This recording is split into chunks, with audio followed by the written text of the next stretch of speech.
oxygen and hydrogen only. The percentage of carbon and hydrogen are given.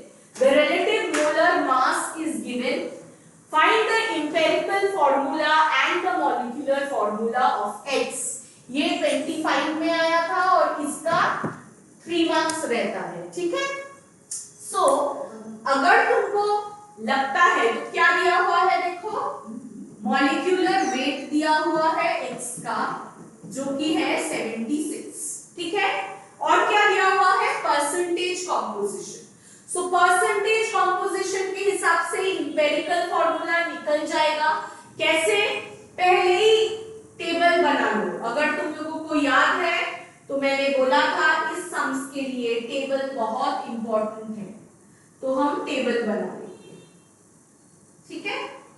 पहले क्या आ जाएगा यहाँ पे, जो एलिमेंट्स है, क्या क्या एलिमेंट्स है, carbon oxygen hydrogen, carbon hydrogen oxygen. फिर क्या हो जाएगा, परसेंटेज कॉम्पोजिशन।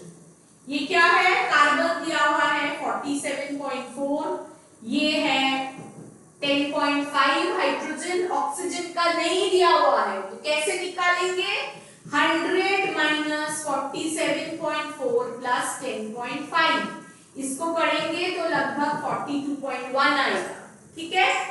फिर क्या होगा, एटॉमिक वेट लिखना पड़ेगा। एटॉमिक वेट कार्बन का 12 है, हाइड्रोजन का 1 है, ऑक्सीजन का 16 है। इसके हिसाब से क्या हो जाएगा, परसेंटेज कॉम्पोजिशन को एटॉमिक वेट से डिवाइड करना पड़ेगा, ठीक है। सो 47.4 डिवाइडेड बाय 12, पहले करो कितना हो जाएगा, ये 10.5, ये 10.5 होगा, और ये कितना हो जाएगा तुम्हारा 42.1 डिवाइडेड बाय 16। सो इसको कैलकुलेटर में करो। सपोज ये आता है x, ये आता है y, ठीक है। सो जो आएगा उसका जो लोअर आएगा, इन तीनों में जो लो आएगा उसको तुम क्या करना होगा, सिंपलेस्ट रेशियो में नेक्स्ट स्टेप में करना पड़ता है, ठीक है। सो ये से y is the lowest, so x by y हो जाएगा सपोज z, ठीक है। ये 10.5 by y हो जाएगा, ये z1, और ये सपोज 10.5 y by y, तो ये 1 हो जाएगा, ठीक है।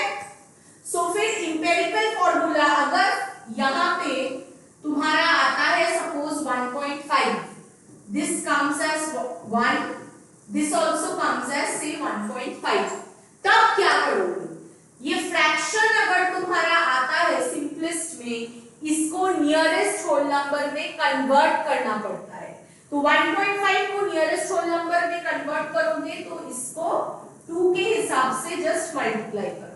सो ये 2 के हिसाब से मल्टीप्लाई करोगे तो ये क्या हो जाएगा, 3, ये भी 3, ये 2, ठीक है। तब तुम्हारा, this is for example I am showing you because these calculations you do, I am just showing you the procedure. So इसका empirical formula suppose यहाँ आ गया C3H3O2, ठीक है। तो फिर इसका empirical formula determination निकल गया, फिर molecular formula determine करना पड़ेगा। अगर ये empirical formula है तो इसका empirical formula weight निकल जाएगा, से 12 into 3 प्लस 3 प्लस 16 into 2, ठीक है। तो ये हो जाएगा कितना, मेरा empirical formula weight, okay. Now molecular formula कैसे निकालोगे, n is equals to molecular formula weight divided by empirical formula wait.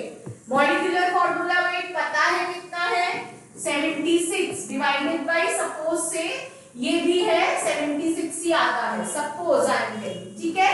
So n का वैल्यू कितना हो गया, 1 हो गया। तो मॉलिक्यूलर फॉर्मूला फिर कैसे लिखोगे, मॉलिक्यूलर फॉर्मूला लिखने के लिए क्या करना पड़ेगा,